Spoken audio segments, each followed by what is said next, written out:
Yesaya pasal 27. Israel diselamatkan.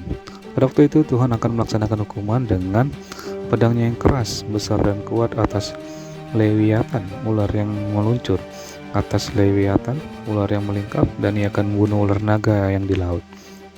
Pada waktu itu akan dikatakan, bernyanyilah tentang kebun anggur yang elok. Aku, Tuhan penjaganya, setiap saat aku menyiraminya, supaya jangan orang mengganggunya. Siang malam aku menjaganya. Kehangatan murka tiada padaku. Sekiranya tampak padaku putri malu dan rumput, aku akan bertindak memeranginya dan akan membakarnya sekaligus. Kecuali kalau mereka mencari perlindungan kepadaku dan mencari damai dengan aku mencari damai. Ya, mencari damai dengan aku.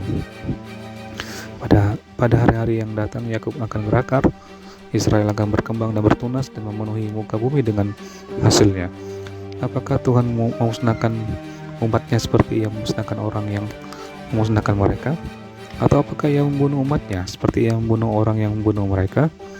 Dengan menghalau dan dengan mengusir mereka, engkau telah melawan mereka dan telah menyisihkan mereka dengan anginnya yang keras di waktu angin timur.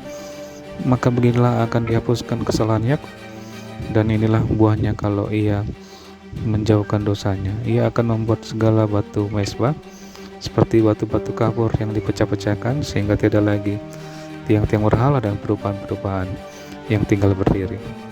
Sebab kota yang berkubu itu terpencil, suatu tempat kediaman yang dikosongkan akan ditinggalkan seperti padang gurun.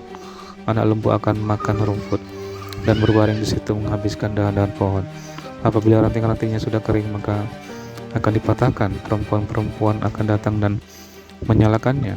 Sebab inilah suatu bangsa yang tidak berakal budi, itulah sebabnya dia tidak disayangi oleh dia yang menjadikannya, dan tidak dikasihi oleh dia yang membentuknya. Maka pada waktu itu Tuhan akan mengirik mulai dari sungai Efrat sampai sungai Mesir, dan kamu ini akan dikumpulkan satu demi satu, hai orang Israel. Pada waktu itu sangkakala besar akan ditiup, dan akan datang mereka yang hilang di tanah Asyur, serta mereka yang terbuang ke tanah Mesir untuk sujud menyembah kepada Tuhan di gunung yang kudus di Yerusalem. Yesaya pasal 28. Yerusalem tersesak dan terlepas. Nubuatan terhadap Samaria. Celaka atas mahkota kemegahan pemabuk Efraim, atas bunga yang sudah mulai layu di perhiasan kepala mereka yang indah-indah, yaitu kota-kota yang terletak tinggi di atas bukit, di atas lembah-lembah yang subur, yang penuh peminum anggur yang sudah pening. Sesungguhnya pada Tuhan ada seorang yang kuat dan tegap, seorang yang seperti angin ribut disertai hujan batu, yakni badai yang membinasakan. Seorang yang seperti angin ribut disertai air hujan yang hebat, menghanyutkan. Ia akan menghempaskan mereka ke tanah dengan kekerasan. Mahkota kemegahan pemabuk-pemabuk Efraim itu akan diinjak-injak dengan kaki, dan bunga yang sudah mulai layu di perhiasan kepala mereka yang indah-indah itu, yaitu kota yang terletak tinggi di atas bukit, di atas lembah yang subur. Nasibnya akan seperti nasib buah ara yang dimasak duluan sebelum musim kemarau, baru saja dilihat orang terus dipetik dan ditelan. Pada waktu itu Tuhan semesta alam akan menjadi mahkota kepermaian dan perhiasan kepala yang indah-indah bagi sisa umatnya. Akan menjadi roh keadilan bagi orang yang duduk mengadili, dan menjadi roh kepahlawanan bagi orang yang memukul mundur peperangan ke arah pintu gerbang terhadap pemimpin-pemimpin Yerusalem. Tetapi orang-orang di sini pun pening karena anggur dan pusing karena arak. Baik imam maupun nabi pening karena arak, kacau oleh anggur, mereka pusing oleh arak, pening pada waktu melihat penglihatan, goyang pada waktu memberi keputusan. Sungguh segala meja penuh dengan muntah, kotoran, sehingga tidak ada tempat yang bersih lagi. Dan orang berkata, kepada siapakah dia mau mengajarkan pengetahuannya, dan kepada siapakah ia mau menjelaskan nubuatnya? Seolah-olah kepada anak yang baru disapi dan yang baru cerai susu. Sebab harus ini, harus itu, mesti begini, mesti begitu, tambah ini, tambah itu. Sungguh oleh orang-orang yang berlogat ganjil dan oleh orang-orang yang berbahasa asing akan berbicara kepada bangsa ini. Dia yang telah berfirman kepada mereka, inilah tempat perhentian, berilah perhentian kepada orang yang lelah. Inilah tempat peristirahatan, tapi mereka tidak mau mendengarkan. Maka mereka akan mendengarkan firman Tuhan yang begini, harus ini, harus itu, mesti begini, mesti begitu, tambah ini, tambah itu, supaya dalam berjalan mereka jatuh terlentang, sehingga luka, tertangkap, dan tertawan. Sebab itu dengarlah firman Tuhan, hai orang-orang pencemooh, hai orang-orang yang memerintah rakyat yang ada di Yerusalem ini. Karena kamu telah berkata, kami telah mengikat perjanjian dengan maut, dan dengan dunia maut kami telah mengadakan persetujuan.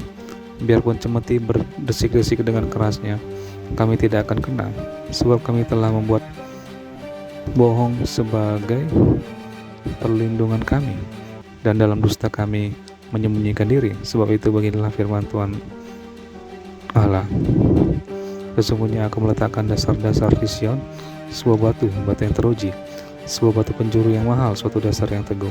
Siapa yang percaya tidak akan gelisah. Dan aku akan membuat keadilan menjadi tali pengukur, dan kebenaran menjadi tali sipat.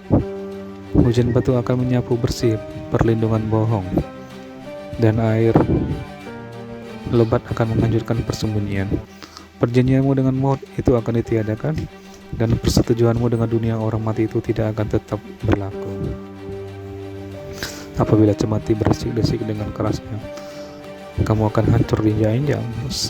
Seberapa kali ia datang, ia akan menyeret kamu. Sebab pagi demi pagi ia akan datang, pada waktu siang dan pada waktu malam. Maka adalah semata-mata kengerian untuk mengerti firman yang didengar itu. Sebab tempat tidur akan kurang panjang untuk dipakai membujurkan diri, dan selimut akan kurang lebar untuk dipakai menyelubungi diri. Sebab Tuhan akan bangkit seperti di gunung Perasim, ia akan mengamuk seperti di lembah dekat Gibeon untuk melakukan perbuatannya, ganjil perbuatannya itu, dan untuk mengerjakan pekerjaannya, ajaib pekerjaannya itu. Oleh sebab itu janganlah kamu mencemooh, supaya tali belenggumu jangan semakin keras, sebab kudengar tentang kebinasaan yang sudah pasti, yang datang dari Tuhan Allah semesta alam atas seluruh negeri itu. Ayat 23, kebijaksanaan Tuhan. Pasanglah telinga dan dengarkanlah suaraku, perhatikanlah dan dengarkanlah perkataanku. Setiap harikah orang membajak, mencangkul dan menyisir tanahnya untuk menabur? Bukankah setelah meratakan tanahnya, ia menyerahkan jintan hitam dan menebarkan jintan putih, menaruh gandum jawawut dan jelai kehitam-hitaman dan sekoi di pinggirnya? Mengenai adat kebiasaan ia telah diajari, diberi petunjuk oleh Allahnya. Sebab jintan hitam tidak diirik dengan eretan pengirik, dan roda gerobak tidak dipakai untuk menggiling jintan putih, tapi jintan hitam diirik dengan mukul-mukulnya dengan galah, dan jintan putih dengan tongkat. Apakah orang waktu mengirik memukul gandum sampai hancur? Sungguh tidak, orang tidak terus-menerus memukulnya sampai hancur. Dan sekalipun orang berjalan di atas gandum itu, jentera gerobak akan dengan kudanya, namun orang tidak akan menggilingnya sampai hancur. Dan ini pun datangnya dari Tuhan semesta alam, ia ajaib dalam keputusan dan agung dalam kebijaksanaan.